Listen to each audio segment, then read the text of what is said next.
आणि जशी जशी मुलीच्या पाठवणीची घटिका जवळ येते ना, तसा तसा बाप ढासळत चालतो। डोंगरा एवढी संकट आल्यानंतर न घाबरणारा बाप मुलीच्या पाठवणीला प्रचंड घाबरतो। आता त्याला मुलीचे गुण आठवतात। खूप दिवसापूर्वी त्याचं आणि त्याच्या बायकोचं भांडण झालेलं असतं। तो घरात झोपलेला असतो। शाळेतून त्याचा पोरगा येतो, दप्तर फेकून देतो, खेळायला जातो। पण त्याची पोरगी विचारते, पहिला प्रश्न विचारते आईला आल्यावर, आई पप्पा कुठे? झोपलेत मागच्या खोलीत जाऊन, बोलत नाही, काही नाही।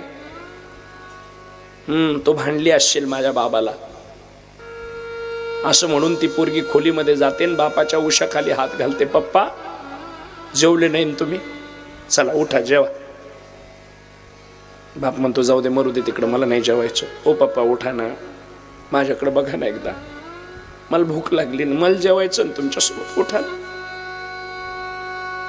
तोंडावून हात फिरवते ती लेक, तेव्हा त्याला त्याच्या आईची आठवण होते। माझी आई जिवंत होती ना, अशीच हात फिरवायची।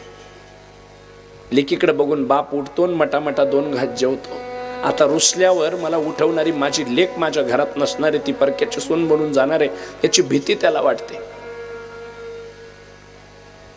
सगळा मंडप स्तब्ध झालेला असतो। पाठवणीची घटका जवळ आलेली असते आणि मुलगी म्हाताऱ्या आजोबाच्या पाया पडायला जाते ना, आजोबाच्या पायावर डोकं ठेवते। बाबा बाबा येते। म्हातारं म्हणतं चांगलं झालं बेटा तुझं, माझं चांगलं झालं, माझ्या बापावर लक्ष ठेवा।